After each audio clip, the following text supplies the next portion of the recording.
بسم اللہ الرحمن الرحیم۔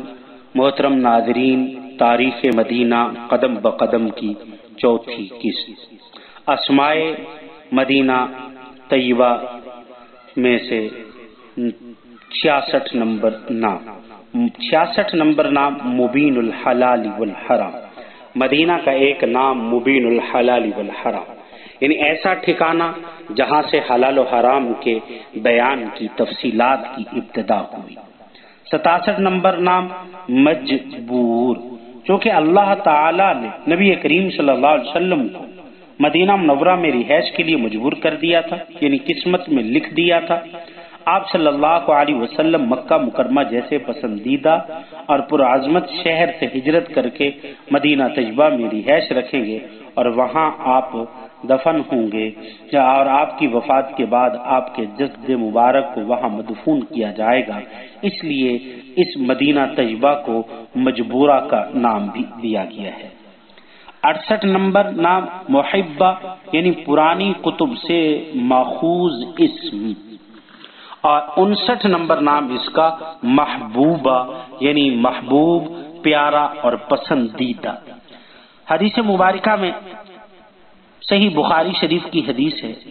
حضرت عائشہ رضی اللہ تعالی عنہا فرماتی ہیں کہ نبی کریم صلی اللہ علیہ وسلم نے دعا کی، اے اللہ ہمیں مدینہ منورہ محبوب اور پسندیدہ کر دے، جیسا کہ مکہ کو ہمارے لیے محبوب و پسندیدہ فرمایا ہے، بلکہ اس سے بھی زیادہ، کیونکہ یہ بقعہ، یہ ٹکڑا زمین اللہ تعالیٰ کو محبوب ہے،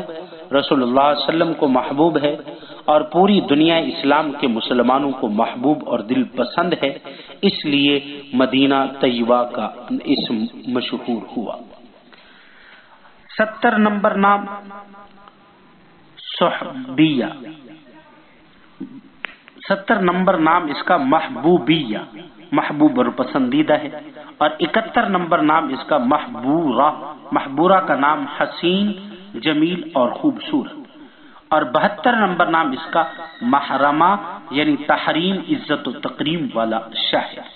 اور 73 نمبر نام اس کا محفوظہ، یعنی طاعون اور فتنہ دجال اور بدعات و رسومات سے محفوظ شہر، اور 74 نمبر نام اس کا محروسہ، یعنی جس کے دروازے پر فرشتے پہرے دیتے ہوں کہ اس میں طاعون اور دجال داخل نہ ہو سکے، اس کو محروسہ کہتے ہیں۔ تو مدینہ منورہ کا ایک نام محروسہ ہے، اور ایک نام مختارہ۔ مختارہ، اللہ تعالیٰ نے مدینہ طیبہ کو اپنے رسول صلی اللہ علیہ وسلم کی زندگی اور موت کے لیے اختیار کیا۔ 76 نمبر نام مدخل صدق، مدخل صدق یعنی سچا اور سچا ٹھکانہ، جیسا کہ قرآن مجید میں اللہ رب العزت نے مدینہ طیبہ، مکہ مکرمہ اور انصار مدینہ محبوبہ کی تعریف فرمائی۔ سورۃ بنی اسرائیل کی آیت نمبر 81 میں اللہ رب العزت کا فرمان ہے کہ اے نبی صلی اللہ علیہ وسلم دعا کر، مجھ کو جہاں بھی تو لے جا سچائی کے ساتھ لے جا، جہاں سے بھی نکال سچائی کے ساتھ نکال، اور اپنی طرف سے ایک اقتدار میرا مددگار بنا دے۔ حضرت قتادہ اس آیت کی تفسیر میں فرماتے ہیں کہ مدخل صدق سے مراد مدینہ طیبہ، مخرج صدق سے مراد مکہ مکرمہ ہے۔ اس کا 77 نمبر نام مدینہ الرسول صلی اللہ علیہ وسلم، یعنی رسول اللہ صلی اللہ علیہ وسلم کا شہر، عربی میں مدینہ شہر کو کہا جاتا ہے، مثلا مدینہ لاہور، مدینہ فیصل آباد، مدینہ ملتان، یعنی کیا مطلب؟ مدینہ الحجاج، یعنی حاجیوں کا شہر، لاہور کا شہر، ملتان کا شہر۔ اس کا ایک نام 78 نمبر نام اس کا مدینہ النبی صلی اللہ علیہ وسلم، یعنی نبی اکرم صلی اللہ علیہ وسلم کا شہر، اور اس کا 79 نمبر نام مدینہ الانصار والمہاجرین، یعنی انصار و مہاجرین کا نام۔ 80 نمبر نام اس کا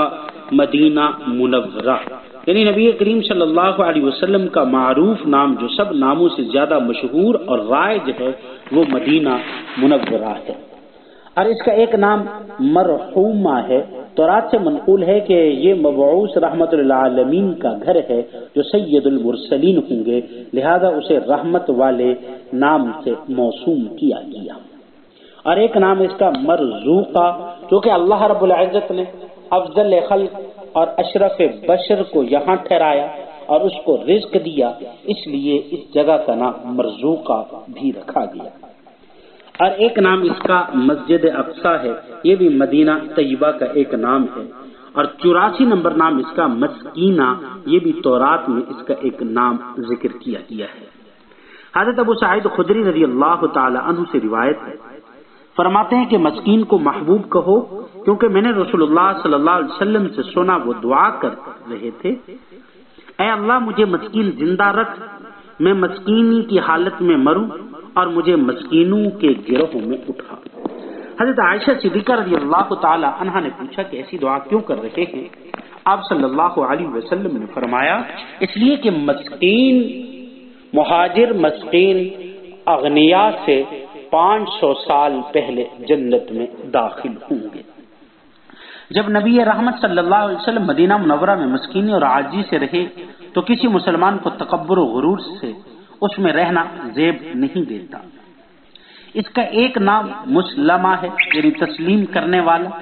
چونکہ مدینہ طیبہ کے لوگوں نے اطاعت نبی صلی اللہ علیہ وسلم کو تسلیم کر لیا تھا، اس لیے یہ شہر تلوار کے بغیر فتح ہوا، لہذا اسے مسلمہ کے نام سے تعبیر کیا گیا ہے۔ 86 نمبر نام اس کا مضجع الرسول صلی اللہ علیہ وسلم، یعنی رسول اللہ صلی اللہ علیہ وسلم کی ابدی آرام گاہ، ہمیشہ کی آرام گاہ۔ اور اس کا ایک نام مطیبہ، مطیبہ کہتے ہیں پاکیزہ کو، جیسے طائبہ، طائب، طیبہ، یہ معنی ہم پہلے بیان کر چکے ہیں۔ اور 28 نمبر اس کا نام مقدسہ ہے، یعنی شرک اور خبائث سے پاک، کیونکہ رسول اللہ صلی اللہ علیہ وسلم کی آمد سے یہ شہر نور اسلام کا مرکز بنا اور شرک یہاں سے بالکل ختم ہو گیا۔ اس کا نام ایک مقر کہتے ہیں رہائش گاہ کو، کیونکہ یہ رسول اللہ صلی اللہ علیہ وسلم کی رہائش گاہ ہے۔ 90 نمبر نام اس کا مکتان، عربی میں اس کے معنی ہے شہر کی اندرونی رہائش گاہ، یعنی شہر کی اندرونی رہائش گاہ، اور ایک اس کا معنی ہے شہر کی بیرونی رہائش گاہ۔ 91 نمبر نام اس کا مکینہ، اللہ رب العزت کے ہاں قدر و منزلت والا شہر۔ اور 92 نمبر اس کا نام ہے موفیہ، ایفا سے، موفیہ یہ ایفا سے ہے، اس کے معنی ہے عہد پورا کرنے والے،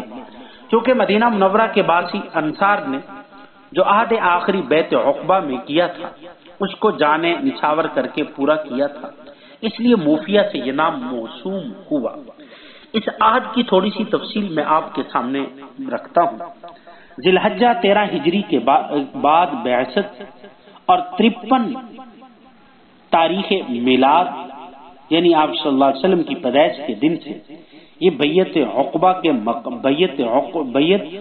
کے مقام پر مدینہ منورہ میں ہوئی۔ اس میں 75 نفوس قدسی شامل تھے، جن میں سے 2 خواتین تھیں، اور سب سے پہلے حضرت عباس رضی اللہ تعالیٰ عنہ نے گفتگو کی۔ انہوں نے کہا کہ خزرج کے لوگ محمد صلی اللہ علیہ وسلم ہمارے ہاں جو حیثیت رکھتے ہیں وہ تمہیں معلوم ہے، جو لوگ ان کے بارے میں ہمارے خیال میں جنہوں نے اسلام قبول نہیں کیا ان کے مقابلے میں،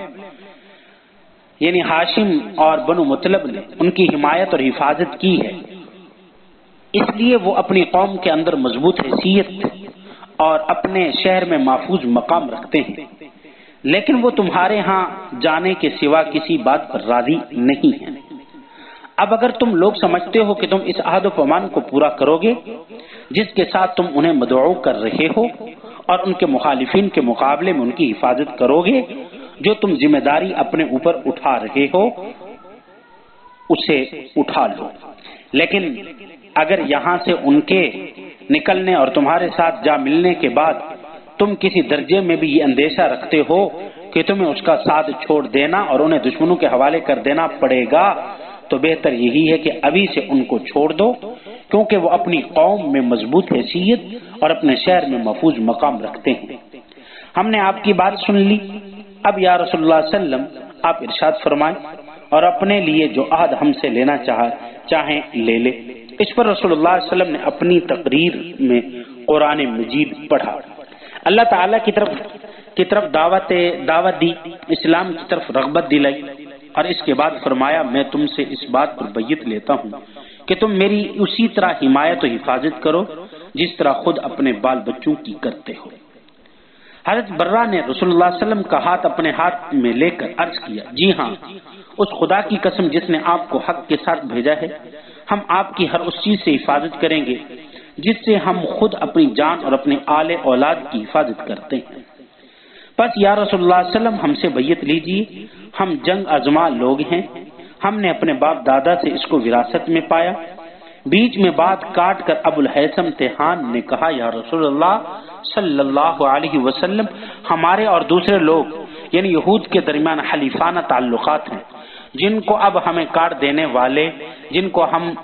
کاٹ دینے والے ہیں۔ اس کے بعد کہیں ایسا نہ ہوگا جب اللہ تعالیٰ آپ کو غلبہ عطا کر دے تو آپ صلی اللہ علیہ وسلم ہمیں چھوڑ کر اپنی قوم یعنی قبیلے میں واپس تشریف لے جائیں۔ آپ صلی اللہ علیہ وسلم نے مسکرا کر جواب دیا، نہیں، بلکہ اب خون کے ساتھ خون، قبر کے ساتھ قبر ہے، یعنی میرا جینا مرنا اب تمہارے ساتھ ہے، میں تمہارا ہوں اور تم میرے ہو، جس سے تمہاری لڑائی اس سے میری لڑائی اور جس سے تمہاری صلح اس سے میری صلح۔ حضرت جابر بن عبداللہ رضی اللہ تعالیٰ عنہ کی روایت کے مطابق عقبہ میں جب ہم سب جمع ہو گئے، ہم نے عرض کیا کہ یا رسول اللہ ہم کس بات پر آپ صلی اللہ علیہ وسلم سے بیعت کریں؟ رسول اللہ صلی اللہ علیہ وسلم نے فرمایا کہ اس بات پر کہ تم اچھے برے ہر حال میں حکم سنو گے، اطاعت کرو گے، خوشحالی ہو یا بدحالی ہو، ہر صورت میں مال خرچ کرو گے، نیکی کا حکم دو گے، برائی سے منع کرو گے، اللہ رب العزت کے معاملے میں حق بات کہو گے، کسی ملامت کرنے والے کی ملامت سے نہیں ڈرو گے، اس بات پر کہ جب میں تمہارے ہاں آؤں تو تم ہر اس چیز سے میری حفاظت کرو گے جس سے اپنی جانوں اور اپنے بال بچوں کی حفاظت کرتے ہیں، اور اس کے بدلے میں تمہارے لیے جنت ہے۔ اللہ رب العزت ہمیں عمل کرنے کی توفیق عطا فرمائے۔ وما علینا الا البلاغ۔